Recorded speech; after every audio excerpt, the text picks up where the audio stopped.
Бажаю здоров'я, шановні українці. Сьогодні в день була ще одна масована атака російських дронів. Значна кількість, тільки від ранку більше ніж 400 дронів. З них більше 200 шахедів. Щільність нападу висока, і саме через це, хоча й відсоток збиття високий, 388 дронів збито. Все ж таки були влучання. Тернопіль, Житомир, Рівненщина, Тростянець у Вінницькій області, інші регіони та наші громади. Ми посилюємо всі напрямки захисту. Вже є рішення по Дніпру. Військове командування та Міністерство оборони кожну атаку аналізують, пропонують рішення. На Дніпро додаткові радари, РЕП, додаткові екіпажі. Є рішення також по Одесі. Вже теж є більший відсоток збиття, треба ще більший. Ми свідомі того, що росіяни з щільністю нападу та інтенсивністю ударів намагаються обійти нашу ППО. Ми будемо протидіяти. Але розуміємо, що зупинятись не можна. Це ще не той результат, який потрібен, ще недостатньо. Посилення потрібне більше для наших міст і сіл. І важливо, що кожного дня ми працюємо з партнерами, щоб були компоненти ППО проти ракет.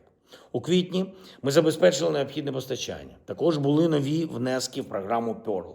На травень завдання аналогічне. Ми будемо продовжувати шукати можливості для України, для посилення нашої оборони, також і завдяки співпраці з тими країнами, з якими раніше співпраці було менше.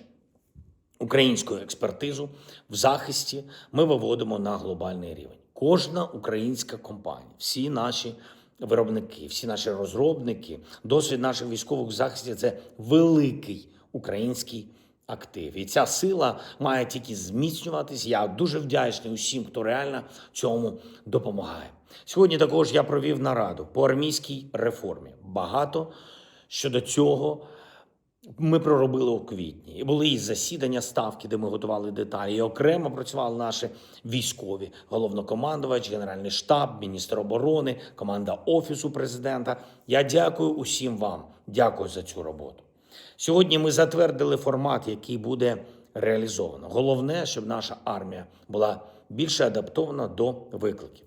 5-й рік повномасштабної війни – це те, що ставить особливі завдання. Передусім в управлінні людьми, у мотивації наших воїнів. Перше, буде збільшено грошове забезпечення для наших військових.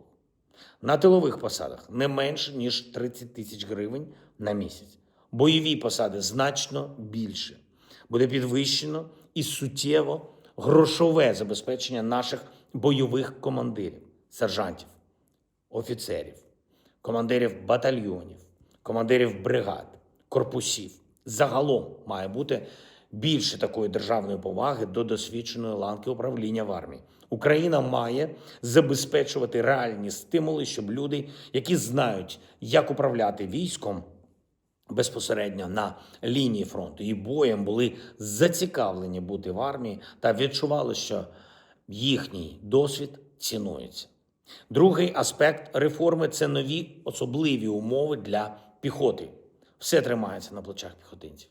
Там, де є наша українська піхота, є наші українські позиції. Звісно, зараз така війна, що без дронів неможливо створення кіл-зони, лінія дронів, найбільше уражень ворога, техніки росіян, саме дронами. Ми будемо збільшувати всі типи постачання і застосування дронів, в тому числі Middle Strike, в тому числі НРК. Але наші позиції – це наші піхотинці. На першій лінії для всієї піхоти мають бути забезпечені найсильніші умови. Буде це стосуватись також і грошового забезпечення. Я поставив завдання, щоб рівень щомісячних контрактів для піхотинців на першій лінії був на рівні 250-400 тисяч гривень. І третій аспект – це терміни служби, які можна зробити чіткими та визначеними завдяки оновленій системі контрактів. Це найбільш принциповий моральний момент. Щоб можна було, зокрема, почати звільняти з військової служби тих людей, які були мобілізовані раніше. Зараз у травні всі аспекти реформи армії мають бути остаточно затверджені. Документи, регуляції, фінанси. Я доручив міністру оборони і військовому командуванню нашій команді Офісу проговорити деталі реформи з бойовими командирами, щоб врахувати всі сильні пропозиції та повністю поінформувати про зміни. Важливо, що вже були зроблені кроки, які допомагають бригадам. І по прямому фінансуванню бригад програма працює дуже добре. Від минулого року це є. Працюють і рішення по забезпеченню бойових бригад гарантованими щомісячним поповненням особовим складом. Теж була дуже важлива зміна. Це все буде розвиватись. Буде ще спрощення переведень. По цьому є відповідні рішення. І, звісно, плюс до цього новий значний етап армійської реформи. Завдання зараз травень все фіналізувати. І щоб з червня цього року зміни були відчутні.